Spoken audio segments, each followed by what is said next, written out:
Salam sejahtera Malaysia, denyut nadi suara rakyat bergema di channel ini. Terima kasih kerana terus bersama-sama di dalam channel ini untuk mendapatkan berita terbaru setiap hari. Bagi anda yang pertama kali berada dalam channel ini, sila pastikan untuk anda menekan butang subscribe, like dan share. Tekan juga tombol notifikasi untuk mendapatkan berita terbaru setiap hari. Denyut nadi suara rakyat bergema di channel ini, berita bermula sebentar lagi. Salam sejahtera Malaysia, denyut nadi suara rakyat bergema di channel ini. Tuan-tuan dan puan-puan yang dihormati sekalian, sampai sekarang masih lagi menjadi satu berita hangat yang tidak akan mudah untuk berkesudahan. Pasti akan panjang cerita ini berkenaan dengan Daim Zainuddin dan Mahathir lah, siapa lagi. Tapi ramai orang sebenarnya sedang menunggu apakah kesudahan kepada Mahathir pula, atau tua yang sudah tua ni, yang sudah tidak lama lagi mencapai 100 tahun umur dia. Tapi pada masa yang sama masih lagi dah insaf, masih lagi mengganggu politik negara Malaysia dalam keadaan yang sudah tidak ada pun apa-apa kuasa pun. Sudahlah kalah dengan memalukan, tak ada jawatan, sudah ditolak sebenarnya, tapi masih lagi cuba untuk relevan. Tapi dah tak relevan lah. Okey, jadi ada yang terbaru ini berkenaan dengan Mahathir. Jadi Mahathir patutlah rasa takut sekarang ini. Dia patut rasa takut, rasa risau, rasa bimbang. Sehingga buat pertama kalinya dalam keadaan sudah tua begini. Belum pernah Mahathir buat tau. Darilah dia jadi PM sampai dia sudah jadi bukan pembangkang, sampailah dia jadi tak ada apa-apa lagi lah fungsi guna, tak ada lagi guna sekarang ini. Sampailah sekarang buat pertama kalinya sampai dia terdesak, sampai ikut pergi hantar memorandum tu yang berhimpun di depan Istana Negara, sampai disiasat oleh pihak polis sebab yang ada kebenaran hanya hantar memorandum. Tapi diorang buat pula perhimpunan, tak tahulah, bolehlah katakan agaknya perhimpunan haram, sebab tiada pun kelulusan daripada pihak berkuasa untuk mereka berhimpun di sana. Jadi sekarang ini SPRM akan panggil Tun Mahathir jika ada bukti terlibat salah guna kuasa. Tun Mahathir, ingat, sepandai-pandai tupai melompat, akhirnya jatuh ke tanah juga. Sepandai-pandai jerung berenang, akhirnya boleh masuk kuali juga. Enak dimakan begitu saja, buat kari. Okey, jadi SPRM akan panggil Tun Mahathir jika ada bukti salah guna kuasa. Suruhanjaya Pencegahan Rasuah Malaysia SPRM tidak menolak kemungkinan bahawa bekas Perdana Menteri, iaitu Tun Dr. Mahathir Mohamad, akan dipanggil sekiranya bukti menunjukkan adanya pembabitkan beliau dalam kegiatan salah guna kuasa. Sumber berkata demikian ketika dihubungi oleh Astro Awani pada Isnin, namun enggan mengulas lanjut perkara itu. Sebelum ini, sumber memberitahu siasatan terhadap SPRM terhadap Tan Sri Mokhzani dipercayai ada kaitan dengan dakwaan guna kuasa membabitkan bapanya Dr. Mahathir. Seorang lagi anak Mahathir, Mirzan, turut disiasat, namun kes itu adalah kes yang berbeza. Kalau tak silap, Mirzan hanya supaya dia mengisytiharkan harta. Tapi untuk Mokhzani, Mokhzani ini agak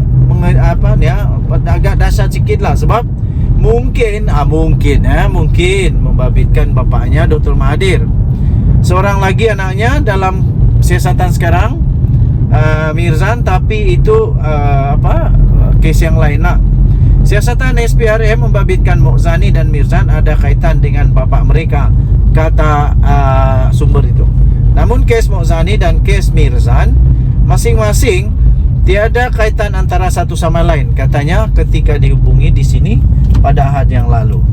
Okey, so kita tunggu apakah akan terjadi. Kalaulah Mahathir didakwa, lepas itu masuk penjara. Nah, jangan tak payah lama-lama lah. Kalau dia kena penjara 5 tahun dengan umur dia sekarang, nah silap-silap dia berakhir lah di penjara. Kesian juga lah.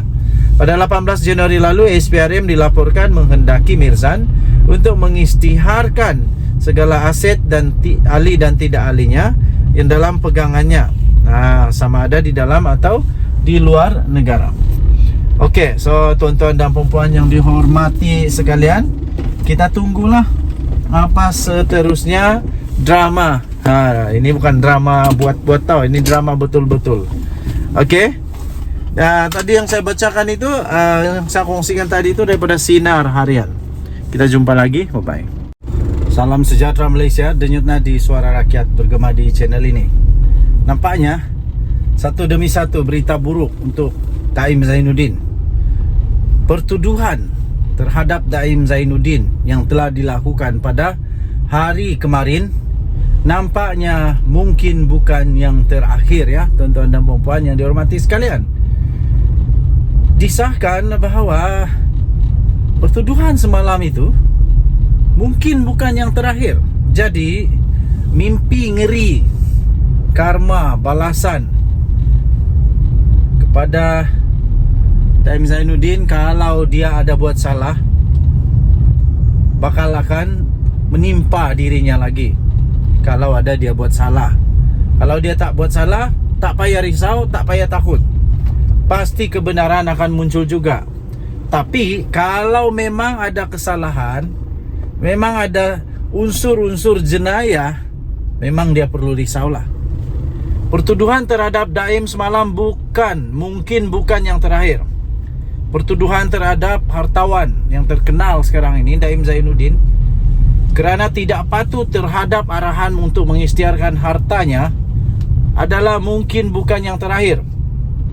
Ini susulan terdapat lagi siasatan terhadapnya berkaitan dengan kesalahan yang lain, iaitu salah guna kuasa dan pengubahan wang haram. Ketua Pesuruhjaya SPRM Azam Baki berkata, siasatan bagi dua jenis kesalahan itu tetap akan diteruskan walaupun Daim Zainuddin sudah pun diheret ke mahkamah semalam. Jadi Ketua Pesuruhjaya SPRM sendiri, Azam Baki sendiri, mendedahkan perkara yang pasti akan tak disukai oleh Daim Zainuddin ini.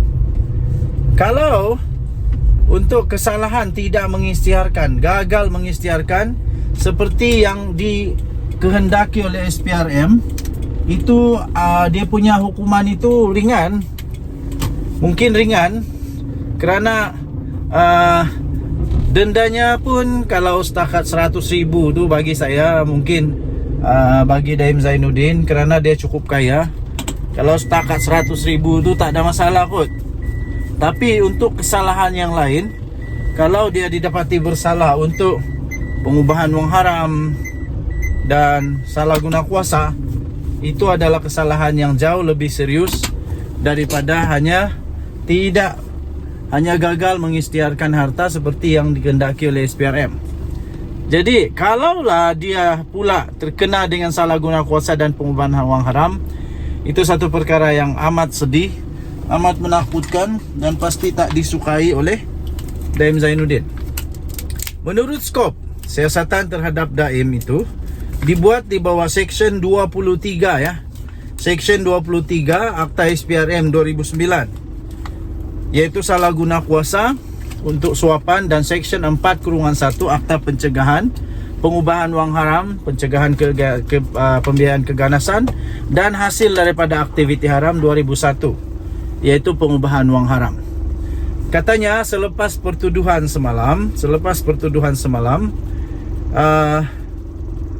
yang dibuat di bawah Seksyen 36/1 Akta SPRM, siasatan kami terhadap Daim akan terus diteruskan untuk kes-kes yang lain katanya.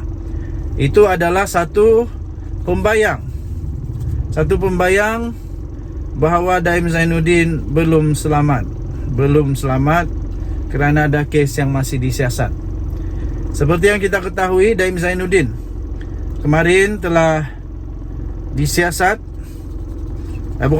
telah didakwa di mahkamah. Telah didakwa di mahkamah kerana kesalahan, gagal mengisytiharkan harta. Gagal mengisytiharkan harta beliau seperti yang dikehendaki oleh SPRM. Jadi untuk kali ini kemungkinan besar dia mungkin akan didakwa lagi sekiranya memang didapati ada unsur-unsur pengubahan wang haram atau rasuah atau salah guna kuasa di dalam kes yang seterusnya ataupun di dalam siasatan yang dilakukan oleh SPRM. Oke, so kita tunggulah apa yang keputusan seterusnya. Denyut Nadi Suara Rakyat bergema di channel ini. Jangan lupa untuk tekan butang subscribe, like dan share. Malaysia kita punya, cintai Malaysia aku, kita jaga kita. Kita jumpa lagi, bye bye.